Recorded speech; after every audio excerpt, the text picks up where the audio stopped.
Et notre invitée aujourd'hui, c'est Caroline Néraud. Bonjour. Bonjour. Merci d'être avec nous, directrice générale du mouvement Impact France. On rappelle d'ailleurs en un mot ce que c'est le mouvement Impact France. Un peu plus de 6 000, 7 000 adhérents quasiment là, c'est ça? Oui, le mouvement Impact France, c'est le mouvement qui rassemble en France tous les entrepreneurs, les dirigeants engagés dans la transformation sociale et écologique de l'économie. Donc on a des entreprises à impact que vous connaissez très bien, Biocop, La Ruche qui dit oui, 1083, Carétique, donc sur tous les enjeux. Qui sont un peu des ambassadeurs de ces sujets. Qui sont les pionniers de ces sujets, ouais. Et puis des entreprises à mission, toutes les entreprises qui aujourd'hui se tournent vers l'avenir en intégrant au cœur de leur modèle leurs enjeux sociaux et écologiques. Et justement, vous l'avez un peu dit, mais qui sont aujourd'hui les membres de votre mouvement, en tout cas la typologie d'entreprise? Parce que là, c'est quelques belles boîtes, on peut le dire, mais il y en a un peu partout dans l'agence, parce que pour qu'il y en ait 6 ou 7 000, c'est qu'il y en a quand même un certain nombre. C'est quoi? C'est des grosses entreprises, c'est des TPE, c'est des artisans, c'est des PME? Aujourd'hui, on a vraiment tout type, toute taille d'entreprise qui se tournent vers ces enjeux. On a fait un sondage l'année dernière, il y a à peu près 88% des entrepreneurs français qui disent qu'ils ont une responsabilité écologique et qu'ils souhaitent y travailler. Donc en fait, on n'est pas du tout sur une niche aujourd'hui, on est sur la majorité, l'immense majorité des entrepreneurs français qui pensent que c'est un enjeu citoyen, bien sûr. Mais aussi un enjeu business pour eux. Et donc partout dans les territoires, partout en France, on a des entreprises de toute taille, de tout secteur qui se tournent vers cette manière d'entreprendre et qui intègrent au cœur de leur modèle une mission sociale, une mission écologique. Alors justement, un lancement d'un système de scoring, le Tech for Good Score. Donc on s'adresse, on l'a compris, à la tech.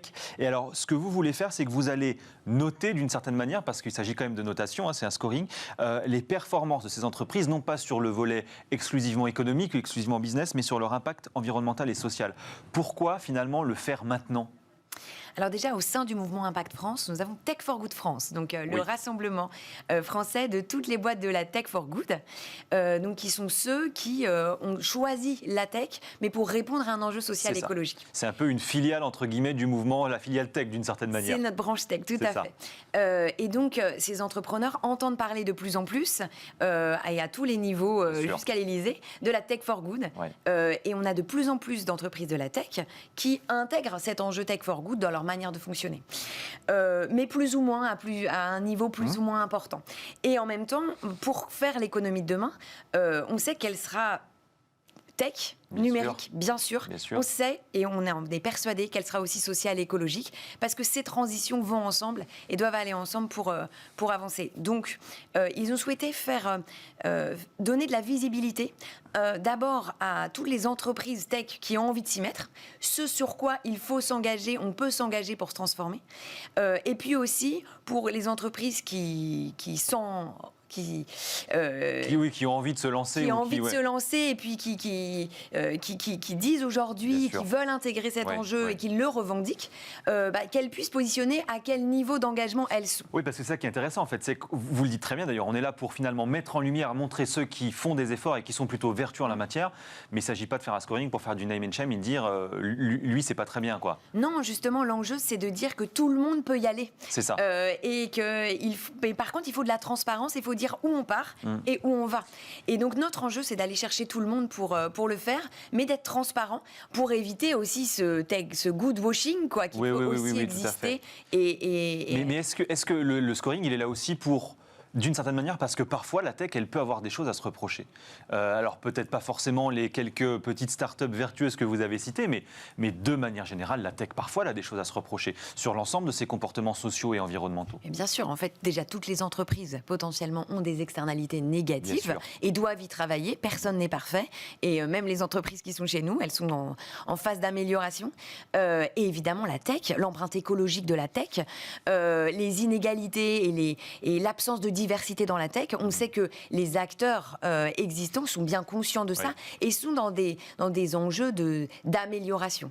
Et donc l'enjeu, c'est comment ils vont pouvoir remettre ces enjeux au cœur de leurs préoccupations, donner de la visibilité sur tout ça, et puis s'inspirer et aller travailler avec les acteurs de la Tech for Good, qui sont aussi des acteurs qui ont des solutions pour s'améliorer. Alors justement, Caroline Néraud, qu'est-ce qu'on regarde aujourd'hui quand on note l'impact environnemental et social justement de la tech? C'est quoi les critères aujourd'hui de notation et de sélection justement? Alors déjà, il y a des critères qui sont ceux pour toutes les entreprises, qui sont l'enjeu d'impact environnemental, d'empreinte carbone, par exemple, de biodiversité, d'impact social, d'inclusion, de diversité, de partage aussi de la valeur et de la gouvernance. Et donc ça, c'est une partie, évidemment, du scoring. L'autre partie est totalement liée à la tech. Et c'est, comme je vous le disais, l'empreinte environnementale de la tech. Où est-ce que sont stockées les données, quels sont les salariés qui sont les salariés tech. On sait qu'il y a un gros enjeu sur la parité de ces salariés, comme je vous le disais, la diversité. Il y a aussi l'enjeu de quels sont les outils qu'on utilise, le reconditionnement de ces outils. Donc voilà, il y a des enjeux qui sont liés à l'entreprise, et il y a ces enjeux presque finalement copier, mais sur l'action clé tech et les salariés et les acteurs de la tech. Et justement, les acteurs de la tech, c'est tous les acteurs de la tech aujourd'hui ou c'est seulement ceux qui sont candidats pour être notés, entre guillemets? Sous-entendu, est-ce que ce sont les quelques startups adhérentes de votre mouvement ou si vous allez aussi aller voir les GAFAM notamment? Est-ce que ça fait partie aussi du critère et du jeu, entre guillemets, que vous allez mettre en place? Bien sûr, si on fait un Tech for Good Score, c'est pas pour rester entre nous et pour se dire qu'on est super. L'enjeu, c'est justement d'aller chercher tous les acteurs de la tech qui ont travaillé sur ces questions et bien sûr les GAFAM. Ce qui est intéressant, c'est d'aller chercher ceux qui créent, ceux qui, dès le départ, peuvent intégrer ces enjeux, et puis ceux qui sont existants et qui doivent se transformer. Mais est-ce que cette transformation numérique, cette transition écologique, c'est finalement pas un peu contradictoire parce que on voit, on l'a vu notamment avec les confinements, on était beaucoup sur les services digitaux, donc développement des serveurs qui sont consommateurs d'énergie, parfois les nouvelles technologies elles sont aussi consommatrices de métaux rares, etc. Bon, est-ce que c'est pas un peu contradictoire finalement parce que plus on aura de développement technologique, plus on aura ces problématiques, ces externalités négatives comme vous le disiez tout à l'heure? Oui, alors de toute façon, quand l'économie crée des externalités négatives. C'est-à-dire que, si vous voulez, même Biocop, ils ont des camions qui viennent les livrer. Donc il y a un moment, si on fait économie, on a... Mais la question, c'est comment on prend conscience de ces externalités et qu'on travaille à les baisser. Et puis après, comment, au-delà de ça, on intègre des missions sociales et écologiques dans le cœur de ce modèle. C'est-à-dire comment la tech peut servir aussi au bien commun. Et on a vu que c'est un outil qui peut être extrêmement précieux, aussi en temps de crise, mais qui peut apporter des solutions nouvelles à des problématiques actuelles.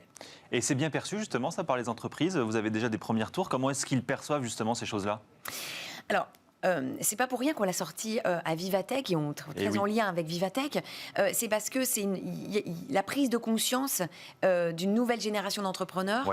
Et ben elle traverse principalement la tech parce qu'on a des entrepreneurs assez jeunes effectivement, et qui finalement ont besoin aussi que les règles du jeu soient posées et d'avoir une visibilité sur ce qu'il faut faire. Donc, pour l'instant, on a plutôt de très bons retours d'acteurs qui sont un peu intéressés par ces questions et qui ne savaient pas trop comment le prendre.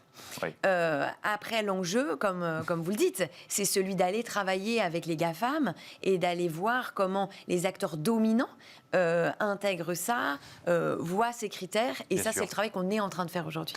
Bon, et donc ça s'appelle le Tech for Good Score. On en entendra bien évidemment parler. C'est quoi l'idée après? C'est de donner un classement annuel tous les ans, quelque chose comme ça? C'est quoi un peu le côté données de résultats finalement? Alors, ce qui est important pour nous, c'est deux choses. C'est d'abord effectivement de démystifier et de pouvoir montrer accéder à l'information. Accéder à l'information pour les consommateurs, les salariés, c'est très important. La deuxième chose, c'est aussi potentiellement de faire bouger les pouvoirs publics autour de ça. Pourquoi? Parce que pour que les pouvoirs publics puissent encourager les acteurs les plus engagés. Et par exemple, on est en échange avec la BPI ou avec le cabinet de Cédric O pour intégrer ces critères dans les politiques publiques de demain. En un mot, très rapidement, parce qu'il nous reste vraiment 10 secondes, vous organisez les 26-27 août prochains les universités d'été de l'économie de demain. Tout à fait. Très rapidement, qu'est-ce qui va se passer? Il va se passer que tous les acteurs, les entrepreneurs engagés ont élaboré depuis quelques mois des propositions concrètes pour accélérer la transformation de l'économie sur une multiplicité de secteurs, santé, solidarité, territoire et évidemment Tech for Good. Et ils vont présenter à des grands chefs d'entreprise, des grands décideurs économiques et politiques, ces propositions pour en débattre et pour avancer ensemble. Et c'est sur le même timing que les universités d'été du MEDEF. Vous voulez donc faire passer un message, Caroline Néran. Ça se chevauche. Merci Mais Geoffroy beaucoup. Roux de Bézieux sera aussi aux universités d'été de l'économie de demain. Et c'est noté. Et a invité notre présidente. Donc, merci beaucoup. C'est comme ça qu'on pollinise l'économie. C'est pas faux. Merci beaucoup Caroline Néron d'être venue nous voir, directrice générale du mouvement Impact France sur Bismart.